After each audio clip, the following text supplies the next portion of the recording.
उद्धव ठाकरेंच्या मार्मिकमध्ये तुमच्या विरोधात आर्टिकल छापून आला आहे। मला असं वाटतं की जे आर्टिकल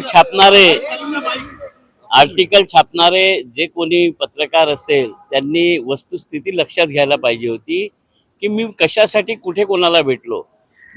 मध्य नागपुरातील डोबीनगर येथील मुस्लिम बांधवांचे घर 3 तारखेला रेल्वे तोडणार होती आणि त्या संदर्भात तेथील 4ही नगरसेवक आग्रह करत होते की हे घर वाचवण्यासाठी आपण प्रयत्न करावा।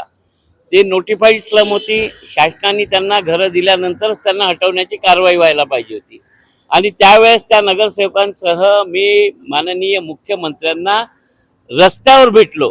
म्हणजे ते जात होते हेगडेवार स्मृतीमध्ये, मी त्यांना फोन केला, त्यांनी माणुसकी दाखवत मी त्यांना सांगितलं की असा असा प्रश्न आहे, मुस्लिम बांधव इथून बेघर होतील 3 तारखेला। त्यांनी रस्त्यात गाडी रोखून माझ्याशी भेटले। मी काही स्मृती मंदिरात गेलो नाही, त्याच्या बाहेर होतो। परंतु मला वाटतं की या लेखनी लिहिणाऱ्या पत्रकाराने ज्या पद्धतीनं ती टीका केली आहे, तर जनतेच्या प्रश्नासाठी मुख्यमंत्र्यांना भेटणं माझा अधिकार आहे, कारण की मी आमदार आहे। जनतेने मला निवडूनच त्याच्यासाठी दिलं। राज्यातला कुठलाही प्रश्न असो, सामान्य जनतेला न्याय देण्यासाठी सरकारच्या मुख्यमंत्र्यांना भेटणं माझं कर्तव्य आहे।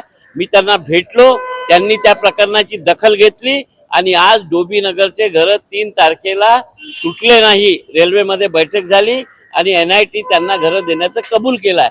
तर मी माझ्या मतदारसंघातील मुस्लिम बांधवांचा प्रश्न घेऊन गेलो होतो आणि त्या संदर्भात तशा पद्धतीने लिहिलं, तर मी त्यांच्यावर 5 कोटीचा मानहानीचा दावा टाकणार आहे आणि त्यांना प्रश्न त्यांनी ज्या पद्धतीनं लिहिलं आहे त्याच्यावर त्यांचं उत्तर सुद्धा मागणार आहे। मार्मिक ही उद्धव ठाकरेंचा, तुम्ही उद्धव ठाकरेंना या सगळ्या संदर्भात तक्रार करणार आहात का? मला हे मार्मिक कोणाचं आहे मी नावही पहिल्यांदाच ऐकलं, परंतु ते लिहिणारे झाडे आहेत हे मला माहीत आहेत। त्या आमच्या दाभा परिसरामध्ये सत्यनारायण नुवाल यांच्या स्पॉन्सर्ड व्यसनमुक्ती केंद्र चालवतात असं ते व्यक्तिमत्व आहे आणि मला वाटते की त्यांनी जे लिहिलं आहे त्याचा त्यांनी खुलासा करावा, कारण की मी माझी पक्षाची निष्ठा, मला 5.5 लाख मतं नागपूर शहराने लोकसभेत दिलं, 2 वेळा विधानसभेचा आमदार बनवलं।